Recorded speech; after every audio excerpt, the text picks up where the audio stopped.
और वो धरती के अंदर समाने ही वाले थे, लेकिन भीम ने उनकी पूंछ पकड़ ली।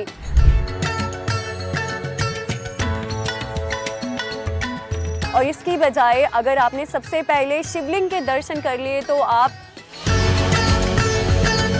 जो भी पशुपतिनाथ मंदिर में अपना अंतिम संस्कार कराता है वो जन्म। नमस्कार, मैं हूं अलका शर्मा, मेरे चैनल में आपका स्वागत है। तो दोस्तों, बहुत सारे लोग पशुपतिनाथ जाना तो चाहते हैं लेकिन उन्हें पता नहीं होता कि वो कैसे जा सकते हैं। तो मैं आज उसके बारे में ही आपको इन्फॉर्मेशन देने वाली हूँ।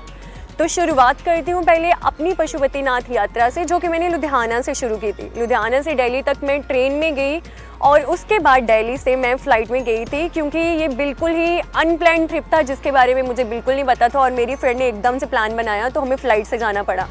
तो हमारा जो 3 से 4 दिन का खर्चा है फ़्लाइट में वो 22 से 25 हज़ार के करीब पड़ा। लेकिन अगर आप इतने पैसे स्पेंड नहीं करना चाहते तो बता देना चाहती हूँ कि आप 10 हज़ार में भी यात्रा कर सकते हैं। जी हाँ, बिल्कुल सही सुन रहे हैं आप, क्योंकि दिल्ली से आपको बसेस मिल जाएंगे जो कि पशुपतिनाथ लेकर जाती है, तो आप बस में जा सकते हैं। अगर आप जो पूरी यात्रा है वो बस में नहीं करना चाहते तो बता देना चाहती हूँ कि बिहार के रक्सौल से आप ट्रेन कर सकते हैं और उसके बाद की जो जर्नी है वो बस में कर सकते हैं, जिसमें तकरीबन आपको 10 घंटे लग जाएंगे। लेकिन अगर आप फ्लाइट के थ्रू जाते हैं तो आप 1.5 घंटे में काठमांडू पहुँच जाएंगे। तो अब जैसे ही काठमांडू पहुँच गए उसके बाद क्या करना है, ज़्यादातर लोग यही सोचते हैं कि अनजान जगह पे चले तो गए हैं, उसके बाद करना क्या है। तो बता देना चाहती हूँ कि वहाँ पे थामिल मार्केट है जो कि बहुत ज़्यादा फेमस है। आप वहाँ पे रिजॉर्ट ले सकते हैं अपने बजट के हिसाब से।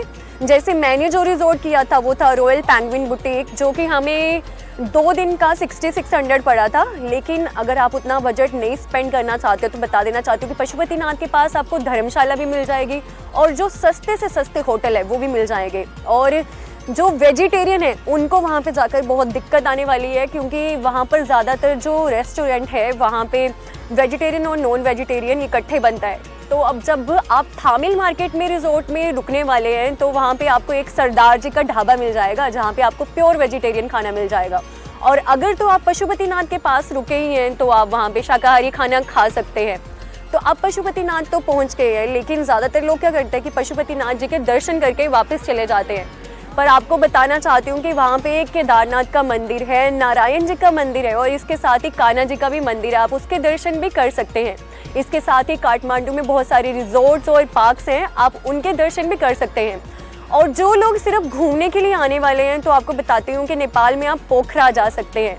पशुपतिनाथ दर्शन करने वाले लोगों के लिए ज़्यादा सही जगह है।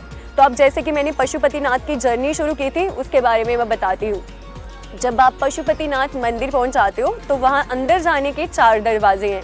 तो आप एक दरवाजे का खास ख्याल रखिएगा जहां पर नंदी जी की विशाल मूर्ति विराजमान है। कहा जाता है कि अगर आपने शिवलिंग से पहले नंदी जी के दर्शन कर लिए तो अगली जो योनि है आपको पशु की मिलेगी, और इसकी बजाय अगर आपने सबसे पहले शिवलिंग के दर्शन कर लिए तो आप जो है पशु योनि से हमेशा के लिए मुक्त हो जाएंगे। तो अब आप पर निर्भर करता है कि आपने कौन से गेट से अंदर जाना है।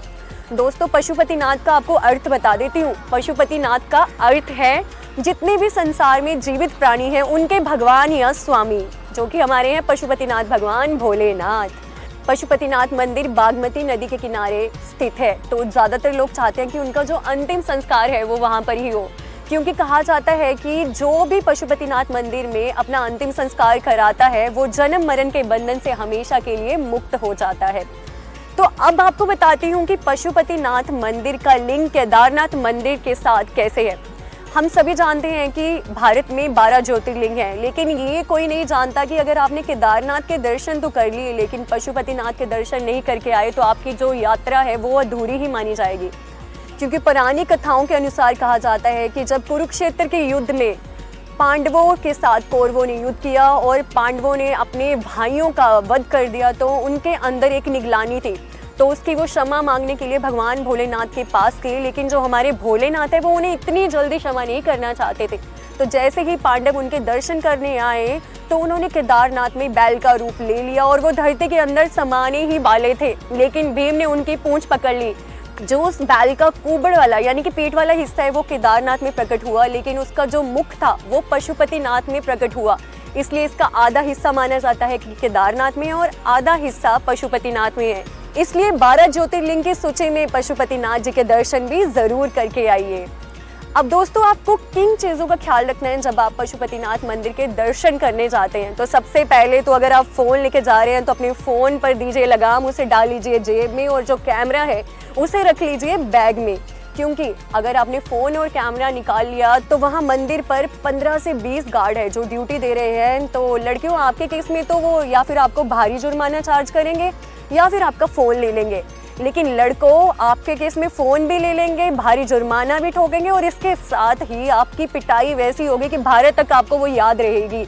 तो इसलिए भारत का नाम नहीं डुबोना है। अपने फ़ोन को आप जेब में रखिए और कैमरे को भी, और बाई चांस अगर शूट कर भी रहे हैं तो इतनी चालाकी से करिए कि उन्हें पता ना लगे। वैसे पता लग जाएगा, क्योंकि मैंने ये कोशिश की थी। मैंने 7 वीडियो अपने फ़ोन में शूट की, लेकिन गार्ड भैया ने गेट पे रोका और मेरा फ़ोन छीन लिया। फिर बोलने लगे कि मुझे आप 21,000 रुपये या 51,000 रुपये दें, आपने हमारे देवता की फ़ोटो खींची है, आपको पाप लगेगा। तो फिर मैंने तो खैर उन्हें अपने शब्दों के जाल में फंसा लिया। मैंने बोला कि अब आपको पाप नहीं लगेगा, आप जब मेरे से 21,000 या 51,000 रुपीज़ लेके अपनी जेब में डालेंगे। तो उन्होंने मुझे छोड़ दिया। अगर आप भी इसे हैंडल कर सकते हैं ऐसी सिचुएशन को तो करिए, अदरवाइज़ रिस्क ना लीजिए। तो ये थी मेरी पशुपतिनाथ यात्रा, जिसके साथ ही मुझे बाद में पता लगा कि स्वयंभू मोनेस्ट्री वहाँ पे काफ़ी फेमस है, आप उसके दर्शन भी कर सकते हैं। और वहाँ पे आपको बुद्धा जी मिलेंगे, जहाँ पे कहा जाता है कि आपकी जो विश है वो ग्रांट होती है। तो अगर कोई बुद्धा जी को मानते हैं तो वहाँ पे भी दर्शन कर सकते हो, और इसके साथ जितने भी रिजॉर्ट्स, पार्क्स हैं उनको विजिट कर सकते हैं। और एक बार आप वहाँ जाने से पहले ना गूगल मैप का सहारा तो ज़रूर लीजिएगा, क्योंकि बाहर जब हम दूसरी जगह पे जाते हैं तो गूगल मैप का बहुत ही ज़्यादा हमें हेल्प मिलती है। तो मैंने तो यही किया था। तो ये मेरी पशुपतिनाथ जी की यात्रा थी। इसी तरह मैं आपको भारत के और अन्य जो भी खास मंदिर है उनके दर्शन कराती रहूँगी। हमारे चैनल के साथ जुड़े रहिए, और अगर अभी तक आपने इसे सब्सक्राइब नहीं किया है तो इसे सब्सक्राइब कीजिए और इसके साथ ही बेल आइकन को भी प्रेस कीजिए। धन्यवाद।